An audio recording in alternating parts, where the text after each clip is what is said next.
श्री शिवाय नमस्तुभ्यम हर हर महादेव। सनातन धर्म YouTube channel पर आप सभी का स्वागत है।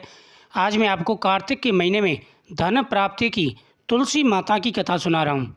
इस कथा के श्रवण करने से माता लक्ष्मी प्रसन्न होती हैं, घर में भरपूर धन आता है।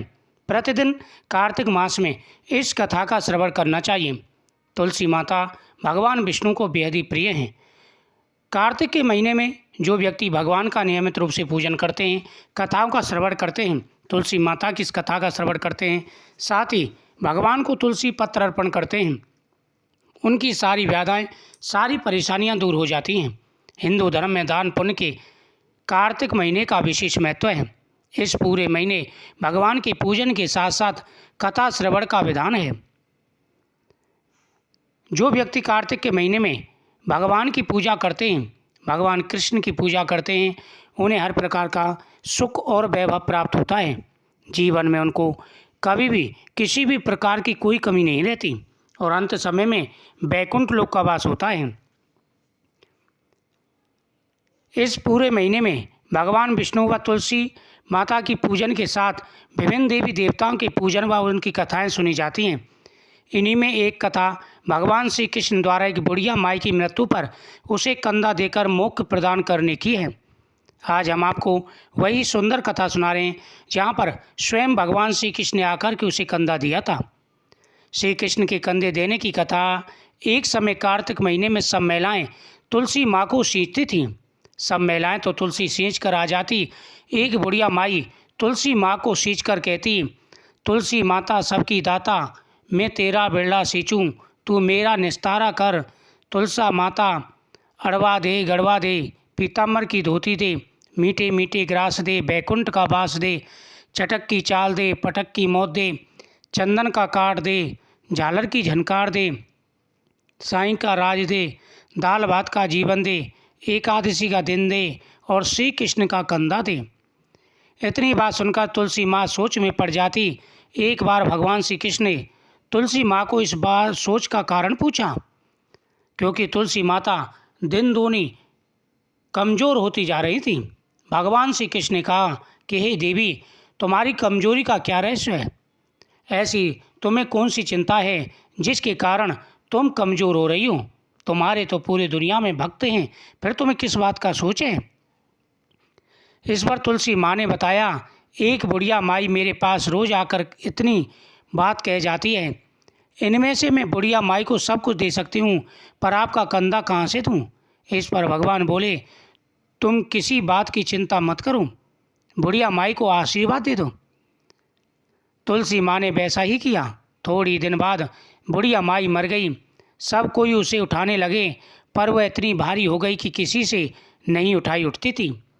जब तुलसी माता ने भगवान श्री कृष्ण से इतना कहा तो भगवान श्री कृष्ण ने कहा कि तुम किसी भी प्रकार की चिंता मत करो, तुम मुझे सबसे प्रिय हो। जो तुम्हारे भक्त हैं वो मेरे भी भक्त हैं। बुढ़िया माई अगर तुमसे ऐसा चाहती है तो तुम्हें आशीर्वाद देना चाहिए, समय आने पर सब ठीक हो जाएगा। तुलसी माता ने बुढ़िया माई को आशीर्वाद दिया। बुढ़िया माई की उम्र पूरी हुई, उसकी मृत्यु हो गई। गांव के सभी लोग उसे उठाने लगे, लेकिन बुढ़िया माई इतनी भारी हो गई वह किसी के उठाए नहीं उठती थी। सब कोई कहने लगे कि पाप घाट की माला पिड़ती थी, जिसकी वजह से इतनी भारी हो गई। सभी लोग बुराई करने लगे, कहने लगे कि दिखाने को तो इतना भजन करती थी, लेकिन यह पापिन थी, इसके पाप की वजह से इतनी भारी हो गई है। कोई कुछ कहता, कोई कुछ कहने लगा, जिसकी वजह से इतनी भारी हो गई। तभी भगवान श्री कृष्ण ब्राह्मण के वेश में आए और वहाँ खड़े लोगों से कहने लगे कि भाई ऐसा क्या हुआ, तुम लोग क्या कह रहे हो? मन गया, अरे बाबा ब्राह्मण देव, ये देखो ये बुढ़िया माई थी, दिन रात भजन करती थी, दिखाने के लिए माला फेरती थी, मरने के बाद में इतनी भारी हो गई ये किसी के उठाए नहीं उठ रही है। सब कोई उसे उठाने की कोशिश कर रहा है, इतनी भारी हो गई वह किसी से नहीं उठती। भगवान श्री कृष्ण बोले कि भाई जरा साइड दो, मैं देखता हूँ। भगवान श्री कृष्ण बुढ़िया माई के पास गए। बुढ़िया के कान में कुछ कहने पर उसका भार हल्का हो गया और कहने लगे, भाई अब देखो उठा करके। भगवान श्री कृष्ण ने जाकर के बुढ़िया के कान में कहा, माई तू बिरला सींचा मेरा, मैं करूँ निस्तारा तेरा। बुढ़िया माई अड़वा ले लड़वा ले, पीताम्बर की धोती ले, मीठा मीठा भात ले, बैकुंठ का वास ले, चटक की चाल ले, पटक की मौत ले, चंदन का काट ले, झालर की झनकार ले, साईं का राज ले, दाल भात का भोजन ले और श्री कृष्ण का कंधा ले। इतना कहते ही बुढ़िया माई हल्की हो गई, जिसके बाद भगवान श्री कृष्ण ने खुद उसे अपना कंधा देकर उसे मुक्ति प्रदान की। कथा के अंत में कहा जाता है कि हे तुलसी माई, जैसे आपने उस बुढ़िया माई को मुक्ति दी, वैसे सबको देना, सभी की मनोकामना पूरी करना। कार्तिक मास का महीने का बड़ा महत्व है। जो व्यक्ति कार्तिक मास में गौ माता का पूजन करते हैं, उनके मन में जो भी कामना हो, उनकी प्रत्येक मनोकामना पूरी हो जाती है। जो व्यक्ति कार्तिक मास में प्रतिदिन तुलसी माता के सामने दीपक जलाते हैं, तुलसी माता की पूजा करते हैं, उनकी हर मनोकामना पूरी हो जाती है। कार्तिक मास का महीना बड़ा ही पवित्र महीना है। कार्तिक मास के महीने में पवित्रता का विशेष रूप से ध्यान रखना चाहिए। प्रतिदिन ओम नमो भगवते वासुदेवाय नमः आदि मंत्रों का जाप करना चाहिए। कार्तिक मास के महीने में जो व्यक्ति नियमित रूप से पीपल वृक्ष के नीचे दीपक जलाकर के परिक्रमा करते हैं, उनके सारे कष्ट दूर हो जाते हैं। शास्त्रों में कहा गया है, कार्तिक मास के महीने में पीपल वृक्ष के अंदर स्वयं माता लक्ष्मी और भगवान विष्णु का वास होता है। प्रत्येक व्यक्ति को कार्तिक के महीने में पीपल वृक्ष की पूजा करनी चाहिए। कार्तिक के महीने में अतिथि पूजन करना चाहिए। दरवाजे पर कोई आ जाए, उसे भोजन जरूर कराना चाहिए। कार्तिक के महीने में गंगा स्नान का बड़ा महत्व होता है। जो व्यक्ति गंगा स्नान करते हैं, उनके पितरों का उद्धार हो जाता है और उनका भी उद्धार हो जाता है। अगर गंगा स्नान ना कर सकें तो घर में जल में गंगा जल मिलाकर के स्नान करना चाहिए। कार्तिक मास में दीपदान का बड़ा महत्व होता है।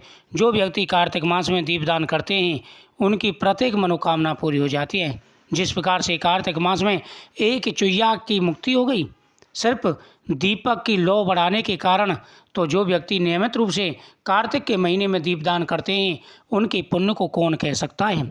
कार्तिक मास का महीना बड़ा ही पवित्र महीना है। प्रतिदिन कथाओं का श्रवण करने से घर में धन संपदा आती है। माता लक्ष्मी आशीर्वाद देती हैं। व्यापार दिन दूना रात चौगुना चलता है। नौकरी में प्रमोशन मिलता है। हर प्रकार की मनोकामना पूरी हो जाती हैं।